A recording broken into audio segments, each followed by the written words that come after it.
Olá, está começando o Chão e Paz, o seu programa do bem. Na edição de hoje apresentamos uma reflexão a respeito da santidade, levando até você informações sobre os santos que passaram por Salvador na entrevista com o padre jesuíta Geraldo Coelho. Na série especial sobre este mesmo assunto, contamos a história de São José de Anchieta, celebrado hoje. E você confere ainda as atividades da Congregação das Filhas Pobres de São José Calazans. O Chão e Paz está no ar. O padre jesuíta Geraldo Coelho lembra que todos nós somos chamados à santidade, o que significa levar uma vida plena, de acordo com o projeto de Deus. Veja só. O Chão em Paz está apresentando uma série de reportagens especiais sobre os santos e beatos que passaram por Salvador. E para falar mais sobre essas devoções, eu recebo aqui o padre Geraldo Coelho de Almeida. Tudo bem, padre? Muito obrigada pela participação aqui no Chão em Paz. E obrigado pelo convite. Então, de onde vem essa santidade no homem? Como é que a gente pode entender e explicar essa santidade no homem? Primeiro, não é nada de extraordinário, porque todo mundo é chamado à santidade. Porque santidade é viver conforme o projeto de Jesus Cristo, conforme o plano de Deus. Jesus Cristo veio justamente para nos reconduzir pelo caminho que leva à santidade. É a mesma coisa que dizer a vida plena conforme o projeto inicial que Deus teve para a humanidade. Deus não nos criou para nos soltar por aí ao Deus dará. Cada um vai para o canto e acaba como acabou. Não, nós fomos criados e convidados para uma vida plena que se realiza nele. O homem se desencaminhou à humanidade. Jesus Cristo veio para assumir nossa humanidade, viveu como nós, do jeito que nós vivemos, assumindo tudo, menos no pecado, para nos reconduzir na direção de Deus. Então, todo homem, pelo batismo, de uma maneira explícita, é convidado a viver essa vida de Deus. Tudo bem, esse é o primeiro ponto.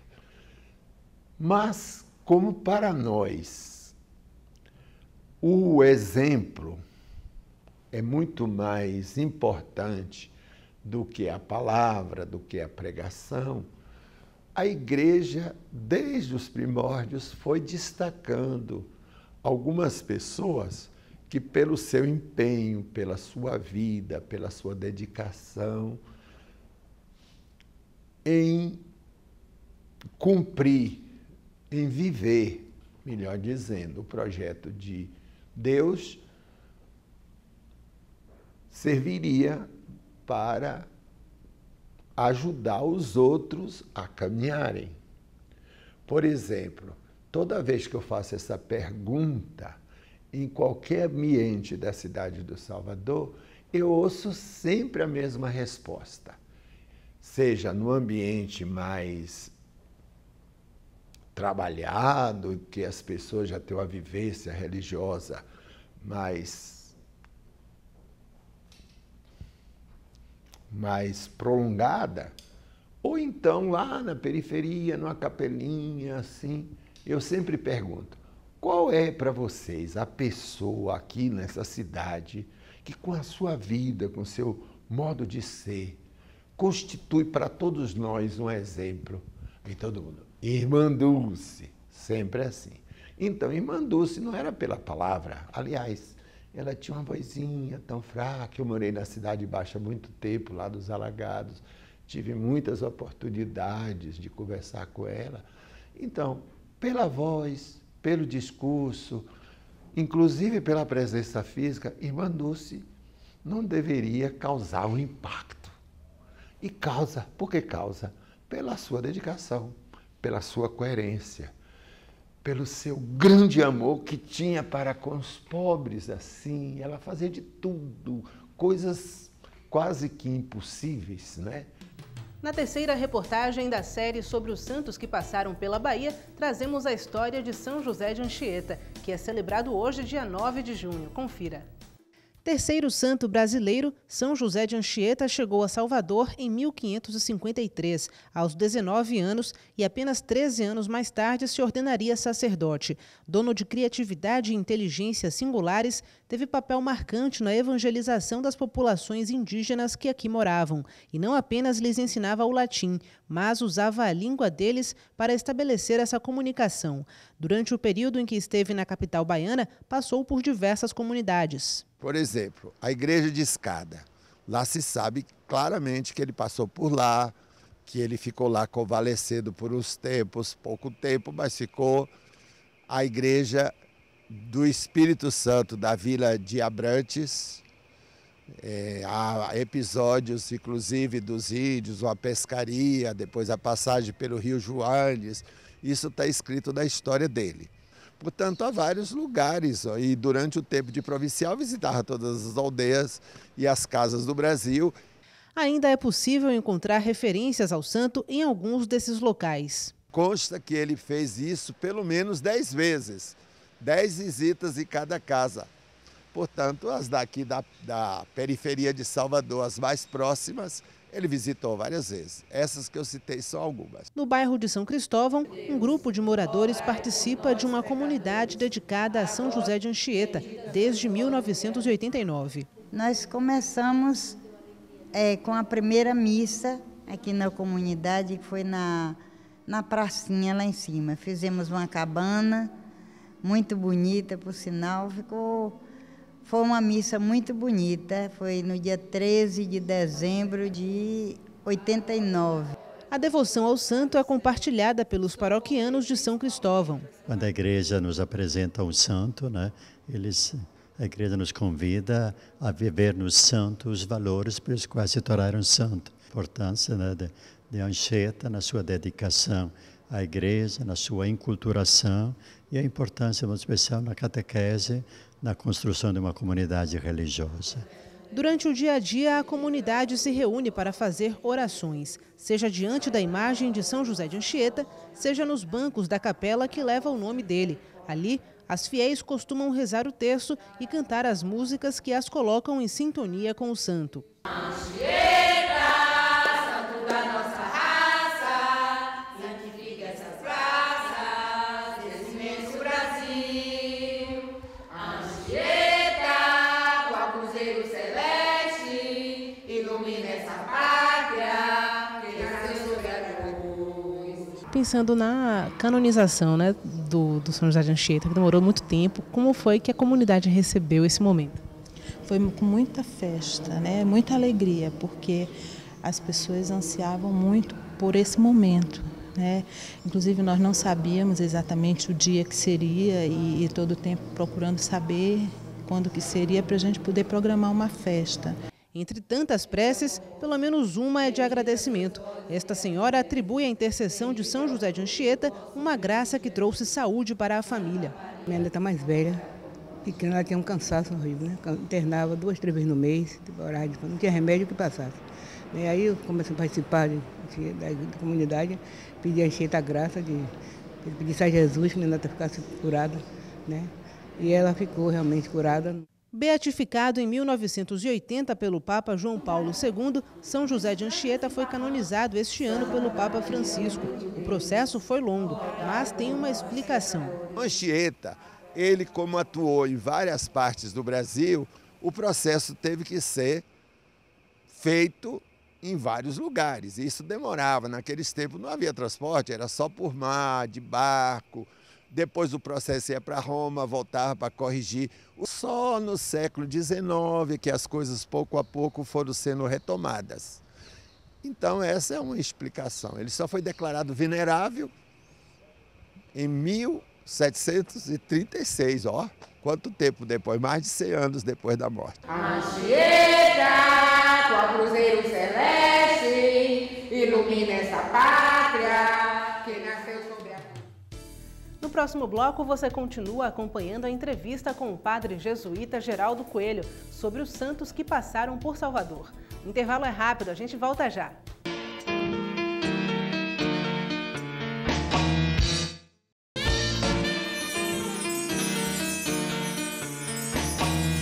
Na próxima sexta-feira, 13 de junho, os fiéis de Salvador terão diversas opções para celebrar o Dia de Santo Antônio. Na paróquia de Cosme de Farias acontece uma alvorada às 5 da manhã, seguida de missa e café partilhado. Às 7h30 da noite, uma procissão vai sair da Rua Barral até a Igreja Matriz. E depois a missa solene, presidida por Dom Gilson Andrade da Silva, encerra os festejos. Na paróquia Santo Antônio Além do Carmo, também vai haver alvorada às 6 da manhã, missas durante todo o dia, procissão e às 7 da noite, missa solene presidida pelo bispo auxiliar Dom Giovanni Cripa. Segue até o dia 30 de junho o concurso do Programa Brasileiro da Rádio Vaticano. Para participar, basta enviar para o e-mail radiovaticanobраsil@gmail.com um layout original inspirado no tema Rádio Vaticano, a voz do Papa Francisco e da Igreja em diálogo com o mundo. Para saber os detalhes do concurso, basta acessar o nosso site www.arquidiocesesalvador.org.br. Pelo menos 6 santos e 6 beatos passaram pela capital baiana até hoje. O padre jesuíta Geraldo Coelho explica esses números. Padre, Salvador está localizada na Baía de Todos os Santos e não é à toa, né? Por aqui passaram mais santos e beatos do que imaginamos. Quais são eles? Pois é, eu fiz uma pesquisa e descobri vários. Pelo menos descobri 6 que já são santos e 6 que são ainda beatos. Recentemente, Anchieta foi canonizado, é um deles. Então, além de José de Anchieta, passou por aqui um missionário que morreu na Índia, João de Brito, 2. Depois, um jesuíta que fez noviciado, fez filosofia aqui, teologia, foi para Olinda, depois entrou no clero secular, André de Soveral, e morreu mártir com os mártires do Rio Grande do Norte, em Cunhaú, em 1645. Já são quanto? 3. Outros 2 estudantes jesuítas passaram por aqui na direção do Paraguai, ficaram um tempo aqui, enquanto o navio se arrumava, etc. E era costume das naus pararem aqui para pegar água boa, para trocar as velas, etc. Nesse tempo eles ficaram aqui, foram para lá, estudaram em Córdoba, na Argentina, e finalmente foram ser missionários no território que atualmente está no Rio Grande do Sul. Na época pertencia às missões do Paraguai. Então é um dos 3, são 2 dos 3 mártires, chamados mártires paraguaios. No Rio Grande do Sul, mártires do Rio Grande do Sul. Juan de Castilho e Afonso Rodrigues. O outro é Roque Gonzalez, que é paraguaio. Então, esses 2 passaram por aqui um período curto, enquanto esperava, sei lá, 1 mês, 15 dias. E quem mais? João Paulo II veio aqui 2 vezes. E Frei Galvão, que estudou no Seminário de Belém por um período de 4 anos, pelo menos. Depois foi para o Sul, entrou nos franciscanos e continuou sua vida por São Paulo. Ele era paulista de Santos. É um número grande comparando com outras cidades? Esses santos, viu, que já são canonizados, tem uns que ainda são beatos. Eu coloquei lá na lista do santo André de Soveral. Ele ainda é beato. Depois, além desse beato, tem Inácio de Azevedo, que tinha vindo ao Brasil, voltou para recrutar novas forças e, no retorno, foi martirizado na Ilha das Canárias, com mais 39 companheiros, são os beatos, os mártires do Brasil, o título é esse, Inácio de Azevedo e 39 companheiros mártires do Brasil. Então, Inácio de Azevedo, André de Soveral, Teresa de Calcutá, Lindalva, irmã Lindalva, e tem também um missionário que passou por aqui e morreu no Japão, chamado Carlos Espínola. Então, com André de Soveral, são 6 santos e 6 beatos. Um número razoável. Pois é, e o que é que explica essa grande quantidade de santos e beatos aqui, historicamente? Primeiro, a posição da cidade, né? Salvador estava num ponto privilegiado. Quem vinha de Portugal e se afastava da África por causa das calmarias, ia bater nas costas do Brasil. E onde é que ia parar? Aqui, que era a cidade mais importante, a partir de um certo período, de todo o hemisfério sul. Então, aqui era a cidade mais importante do Império Português. depois de Lisboa, naturalmente. Então eles vinham, paravam aqui por várias razões. Parava para aquilo que eu já falei, para pegar água, para trocar as velas. E nesse íntere, alguns ficavam aqui um tempo, o que aconteceu com vários desses que eu citei. E outras circunstâncias levaram, porque João Paulo II passou em várias outras cidades do Brasil, Teresa de Calcutá também. Mas outros se explica por causa desta circunstância. Vamos agora para mais um rápido intervalo. Na volta você confere uma reportagem sobre as irmãs calazanzianas, que estão em ano de festa. Não saia daí.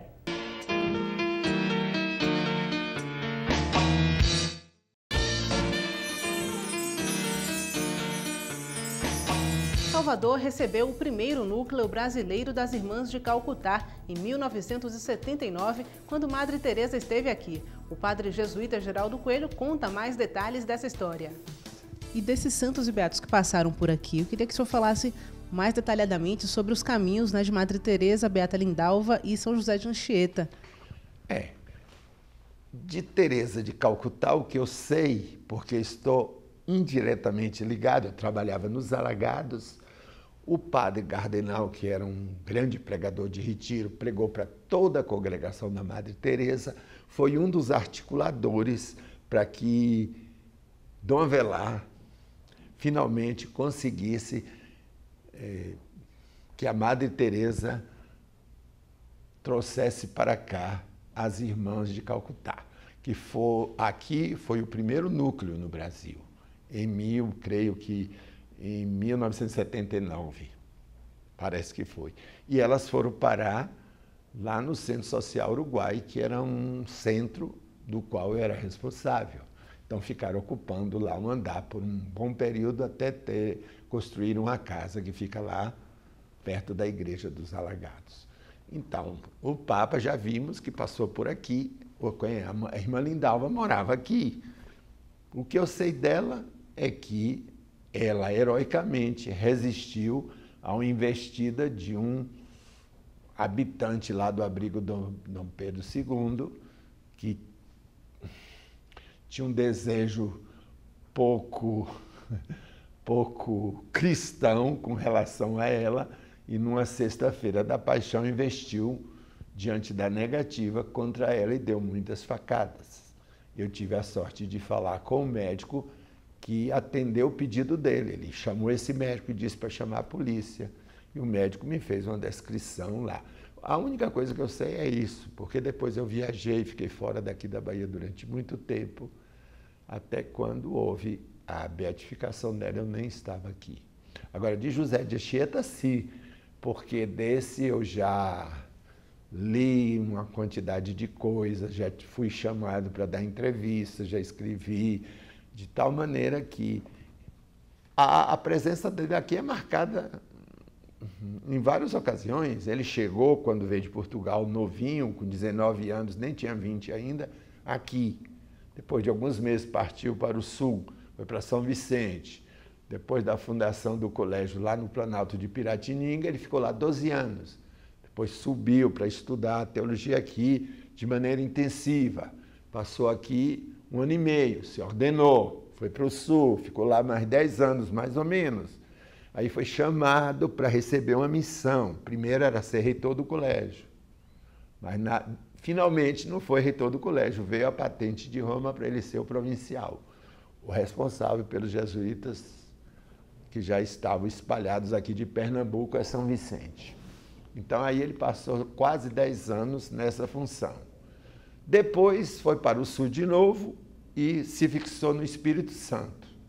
Enquanto estava lá, foi escolhido para participar de uma congregação aqui. A congregação é uma espécie de capítulo, nós não chamamos capítulo, chamamos congregação.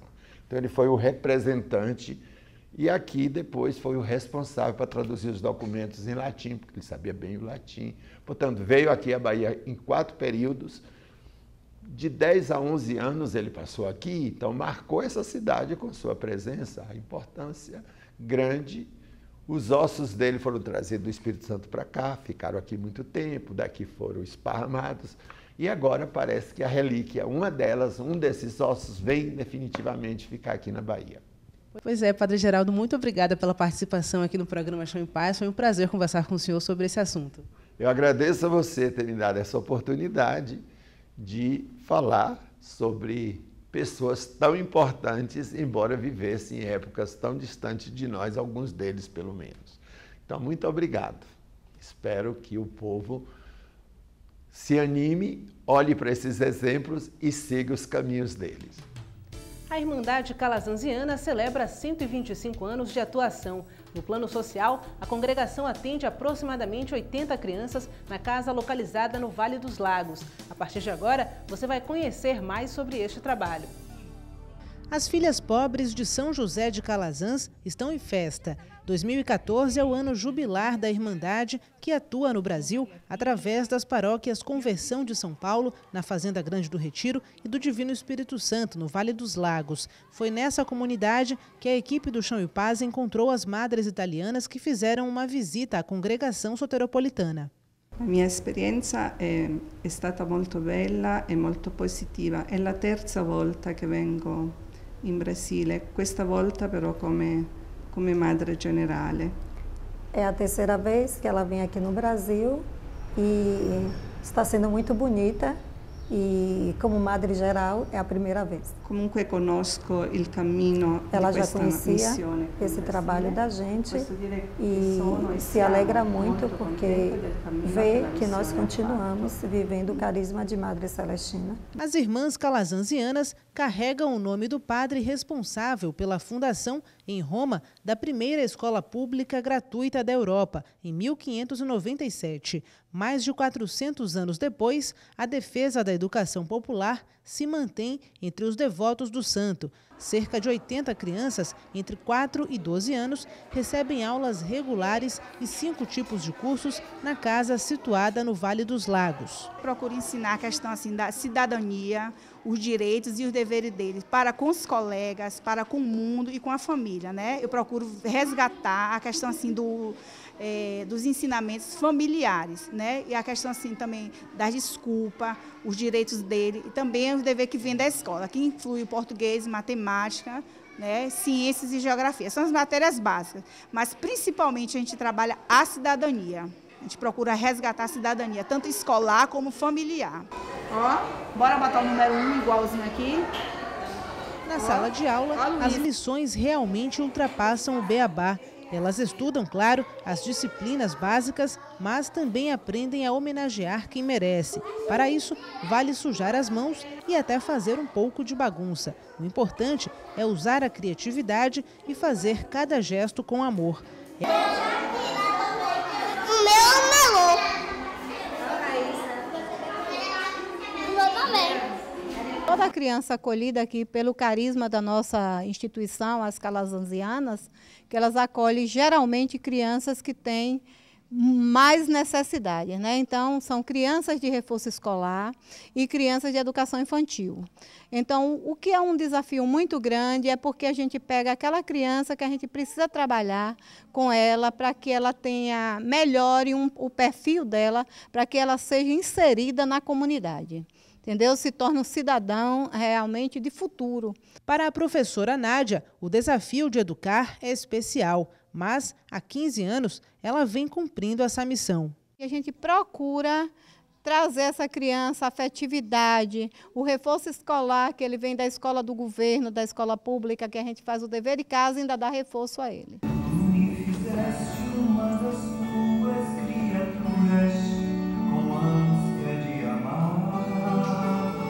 A coreografia criada pela equipe de professores que atuam na congregação foi também apresentada para a mais nova integrante da Irmandade, que fez os votos no dia 26 de abril deste ano. E eu percebi que as minhas cenas já cresceram e que eu preciso abrir as asas e tentar. Se eu não tentar... Foi muito bonito, porque eu não esperava, as crianças que a gente vem acompanhando, e eles prepararam essa homenagem também, dancei junto com eles, foi muito bom. A Irmã Gil, como é carinhosamente chamada por todos, foi recebida com festa. E assim continuará a jornada este ano, que terá diversas atividades para comemorar os 125 anos da Irmandade. Para mim é uma grande alegria, porque a congregação está fazendo 125 anos e agora eu sou a mais nova irmã da congregação. Acredito que também para a congregação é um momento de muita alegria. Questo anno giubilare è per noi suore calasanziane è un anno di grazia. Esse ano jubilar, para nós irmãs calasanzianas, é um ano de graça. È un anno durante il quale É um ano especial, onde a gente faz um caminho de retorno ao início da caminhada. São 125 anos de dedicação às crianças e jovens, que renovam no dia a dia a vocação calazanziana. Vários tipos de atividade, eu brinco de roda, eu canto no refeitório quando vai fazer a merenda ou a refeição. Eu gosto de brincar de casinha. Esta madre italiana lembra a importância do padre Carlo Cremônio para que todas essas obras sejam levadas adiante. Padre Cremona per noi è stato più che padre, un sacerdote agostiniano che ha tanto amato la nostra congregazione. Padre Carlos Cremona é de Santo Agostinho, ele é de grande importância para a vida da nossa congregação e com a permissão do Padre Geral, ele se tornou um grande escritor, jornalista, saiu próprio para fazer esse trabalho.